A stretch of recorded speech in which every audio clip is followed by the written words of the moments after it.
Hello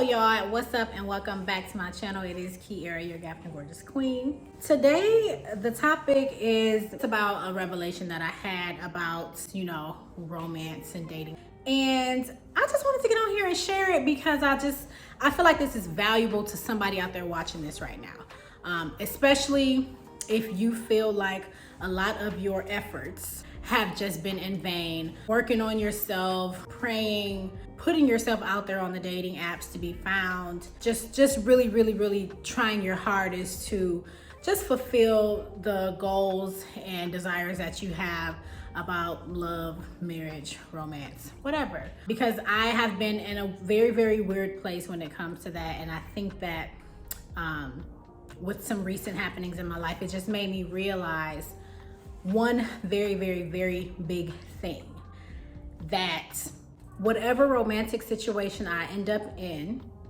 will be for the long haul. And that is important to mention because we have to stop and ask ourselves, am I learning from what it is that I'm going through? Am I progressing beyond this point in my life?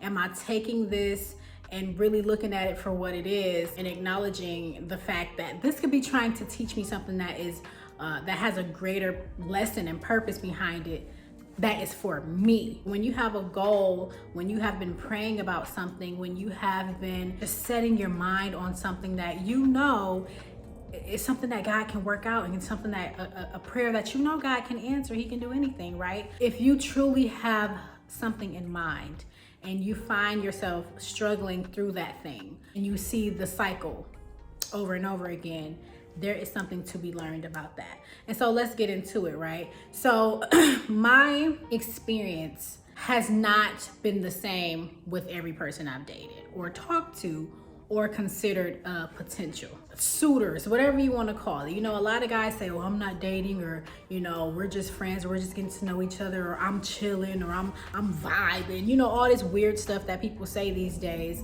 to kind of just mask the idea that they're really there for one thing in particular. There's always a reason behind why a man wants your phone number, cat calls you, winks at you, stops you at the gas station, right? There's always a reason. And when that happens, you have to ask yourself, what is it that he wants from me? And when you start to engage in that conversation, if that's what you decide to do, you learn what it is about them that really doesn't quite fit your list of things, your non-negotiables per se. When you see that they don't fit that, usually what us as women, what we do is we say, oh my God, another failed talking stage.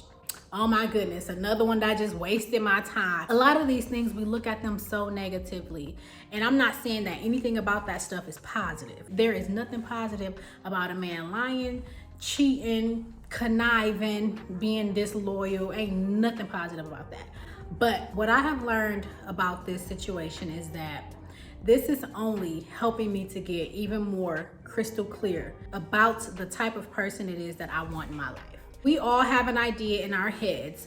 Me personally, I like to write it down. What it is that I expect, what it is that is important to me. And I believe that whenever you get into a situation with a person and you have conflict or you discover something new about them, it helps you tweak the things that are already on that list, right? You have to work a couple jobs before you come up with an idea of what the perfect job is for you. Before I knew what I wanted in a job, before I started going on interviews and things like that, I didn't know what type of salary to ask for. I didn't know what type of questions to ask those employers to determine whether my experience with them will be a good one or not. I didn't know what to look for in the perfect job, because you can't know that if you haven't had the experiences that teach you what you don't want. We have this conversation a lot.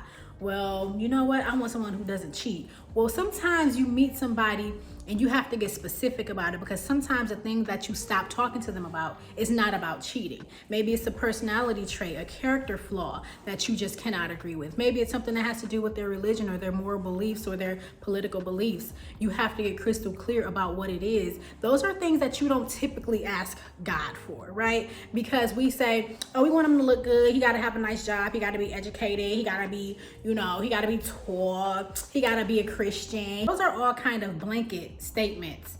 But when you start to go through different things with different people and you start to realize what really, really bothers you, what is something that you would not accept in a relationship, your prayers don't sound like that anymore. Your prayers start to sound like things like, I want a man who speaks to me with love and kindness. I want a man who is understanding. I want a man who knows how to listen. I want a man who has self-awareness and situational awareness. I want a man who has been perfected. I want a man who knows some things about life. I want a man who can teach me the gospel. I want a man that we can communicate about the gospel together. I want a man that, when he's in a room full of people, he knows how to read a room. I want a man that commands a room. I want a man that uses his knowledge for good. I want a man that wants to make a difference in the world. I want a man who is extremely patient. I want a man who has emotional intelligence. I want a man that doesn't feel like he has to fight to be right with me. I want a man who knows that I am not his competition, nor am I his enemy. I want a man who knows what the definition of submission really and truly means. I want a man who is not afraid to take charge and let me know that everything is gonna be all right. I want a man to understand that he can trust me as his woman and that he does not have to hide his emotion from me. I want a man who is open with himself and with his emotions, who is clear and precise about what it is that he needs from me. Right? The prayers just totally change when you really experience something and you're able to pinpoint what it is that you need. I feel like God is saying, I want you to get crystal clear. No more blanket, vague prayers that could be applied to any person in the world. I want you to get specific about what you want, what you need. Because you can pray about wanting a Christian man all day long, but that could be anybody, right? Who just believes that Christ died for their sins, right? That's what a Christian is. But you might want to pray that I pray that this man of God is always after your own heart, that he knows how to lead his family in prayer, that he knows how to go to the throne on his family's behalf, right? That he actually does live his life with God first, and he's not just saying that as his profile description, right? I want a man who desires to save my soul over trying to have my body.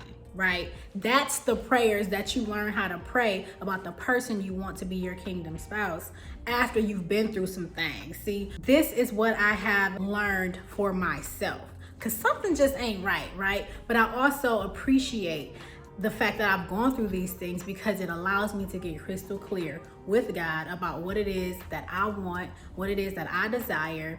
And like I said, it's just like finding the perfect job. If you go back to my old videos, you will see my journal and all my prayers and how specific I got with the type of job that I wanted. And then you see me talking about how I got that job, because I was able to make a clear and concise description of what it is that I was looking for. Now, I'm not saying that that's just how a person is going to turn up in your life, but I do know that there is power in defining what it is that you want, writing it down, and praying over it. That is all I'm saying, okay? Thank y'all so much for watching my video today. Let me know in the comments what you think. Make sure that you subscribe to my channel and turn on your notifications, sis.